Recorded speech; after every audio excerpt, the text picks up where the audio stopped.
Assalamualaikum warahmatullahi wabarakatuh. Hai everyone, saya Muhammad Fauzi Akbar, mahasiswa Universitas Islam Negeri Sunan Gunung Jati Bandung, Fakultas Ilmu Sosial dan juga Ilmu Politik dengan program studi Sosiologi. Ngomong-ngomong tentang Paris, kota yang penuh cinta, kota yang penuh romantis.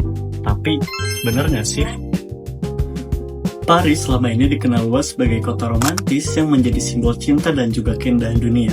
Ikon seperti Menara Eiffel, arsitektur klasik, serta budaya kafe menjadikan kota ini sebagai salah satu destinasi wisata yang paling populer di dunia. Representasi ini semakin diperkuat oleh berbagai produk budaya seperti Midnight in Paris dan Emily in Paris yang menggambarkan kehidupan di Paris secara estetis dan juga ideal.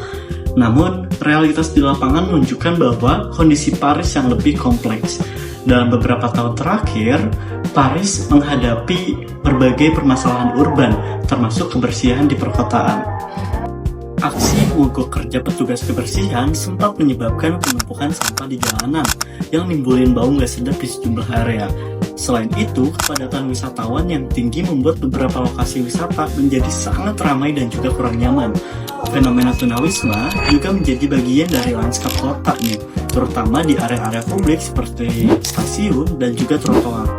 Beberapa wisatawan melaporkan bahwasannya pengalaman yang berbeda dari ekspektasi mereka nih, termasuk kondisi transportasi publik yang tidak selalu bersih serta lingkungan yang terasa kurang terawat di titik-titik tertentu. Situasi ini munculin kejutan budaya bagi sebagian pengunjung yang sebelumnya memiliki gambaran ideal nih terkait Paris. Nah, kondisi tersebut bahkan berkaitan dengan fenomena yang dikenal sebagai Paris Syndrome.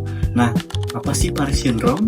Nah, Paris Syndrome yaitu reaksi psikologis akibat kekecewaan ekstrim terhadap perbedaan antara ekspektasi dan juga kenyataan.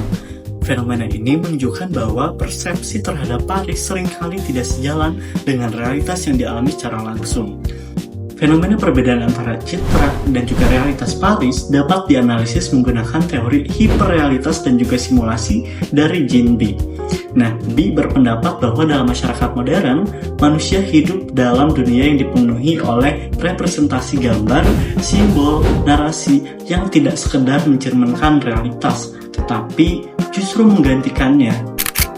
Dalam konteks Paris, citra romantis kota tersebut merupakan hasil konstruksi media yang terus direproduksi, seperti film, iklan, dan media sosial yang membangun gambaran Paris secara ruang yang lebih indah, bersih, dan juga penuh cinta.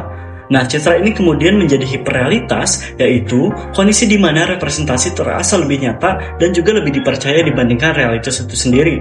Nah, akibatnya apa sih?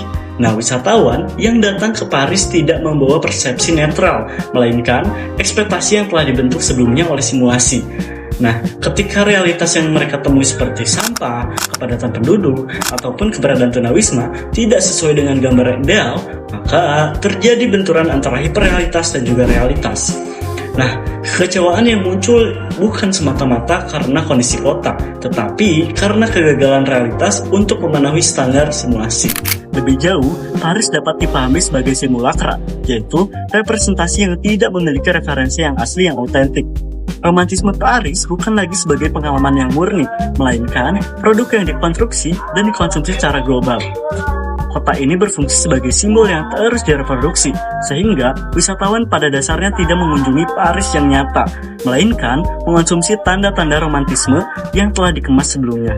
Dengan demikian, fenomena ini menunjukkan bahwa dalam era modern, pengalaman manusia terhadap suatu tempat tidak lagi didasarkan pada realitas yang objektif, melainkan pada simulasi yang telah dibentuk cara mereka melihat dunia. Nah, Paris menjadi contoh nyata bagaimana hiperrealitas bekerja. Bukan kota yang berubah, tetapi cara manusia yang memaknainya yang telah dikonstruksi oleh media. Terima kasih dari saya. Wassalamualaikum warahmatullahi wabarakatuh.